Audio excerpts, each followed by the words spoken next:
So to me, if you remove any one of those bikes, if any one of those did not exist, maybe the VMAX wouldn't exist.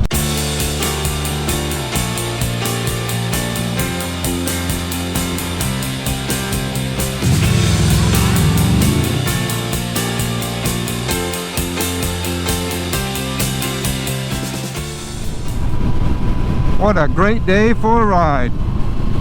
It's about 80 degrees. Long overdue. Looks like spring is finally here to stay. So all the wet weekends hopefully behind us. Out enjoying a ride on the VMAX.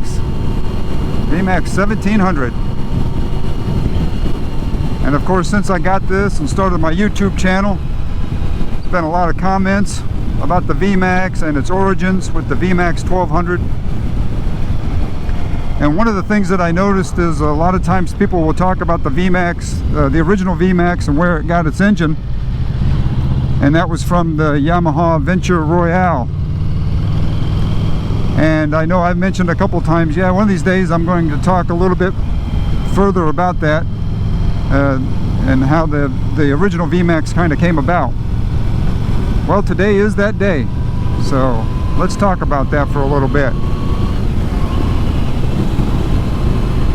So in my estimation, there are 3 motorcycles that are kind of responsible for the development of the original VMAX. And of course, I just mentioned one a minute ago, which was the Yamaha Royale. But I feel like there are 2 other ones. And the other one, of course, is the bike that Yamaha wanted to compete with when they came out with the VMAX, which was the Honda V65 Magna.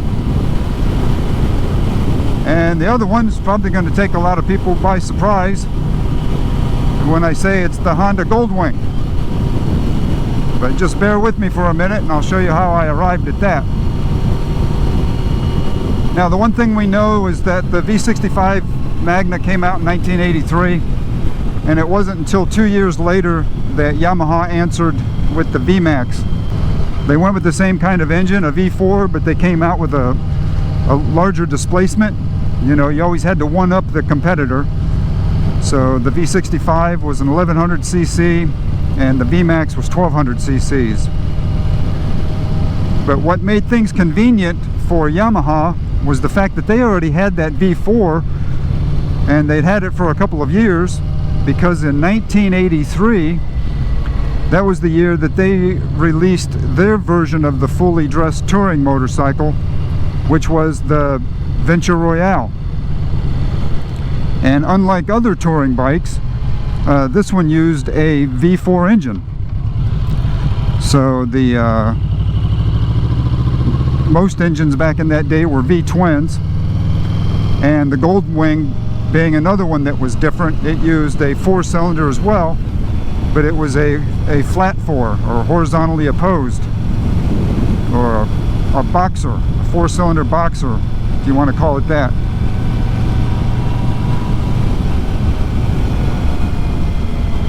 So I've just mentioned the 3 bikes, but I think I need to back up a little bit as far as the Royale is concerned.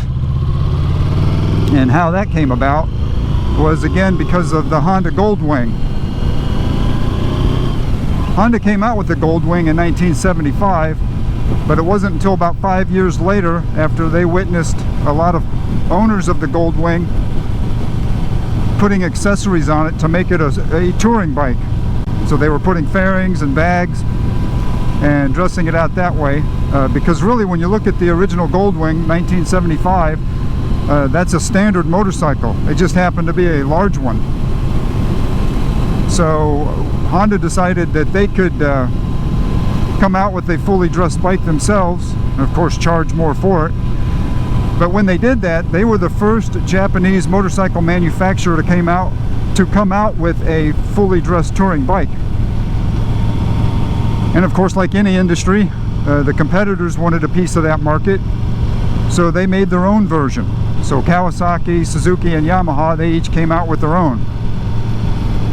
And when Yamaha released theirs in 1983, they used a V4 engine, which coincidentally was being used by Honda, but for different motorcycles. And at the time, the Magna, and I'm not sure if they all came out the same year, but eventually within the next year or so, they had 3 different models. They had the Interceptor, the Magna, and the Sabre. So anyway, the Yamaha had this V4 in that venture, and so when they decided to compete with the Magna and release their own power cruiser, they had the engine already set up for the job. Now I will pause here for just a second, because I have read in more than one place that the engineer of the Yamaha Venture Royale, I guess, took a trip to the United States and witnessed drag racing and decided that he would like to make a motorcycle for that purpose. So that's kind of where the idea for the VMAX came along. Now what I don't know as far as the timeline is concerned, did that idea come along before or after the V65 Magna was released? That I don't know. So if you have any information on that, please feel free to share. When they decided to make the VMAX, they already had a V4 engine. They took the V4 from the Venture and they made a few modifications to it to make it the high performance V4 that became the VMAX 1200. They increased the diameter of the intake valves, they increased the compression, and of course they added V-boost. And I'm not going to get into V-boost because we've already discussed that in a previous video. But anyway, so the horsepower differences and the torque differences were definitely substantial between the Venture and the VMAX.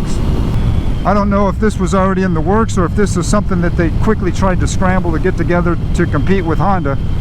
But nonetheless, the VMAX came out in 1985, and it was a 1200, just like the 1200 was in the Venture. So I say all that to say, you know, again, in my mind, there were 3 bikes that had an influence or an impact on the development of the VMAX: the Goldwing, the Venture, and the V65 Magna.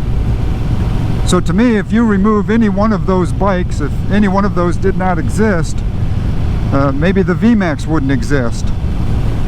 Or maybe the VMAX would have come a little bit later. But that's just my opinion after kind of watching it all play out and kind of living part of it and shopping for motorcycles at the time, including deciding whether or not I wanted the VMAX or the Magna back then. But that's really all I have for this video. Not much to it. If you like this video, please give it a thumbs up. If you haven't done so already, please subscribe to my channel. See you next time.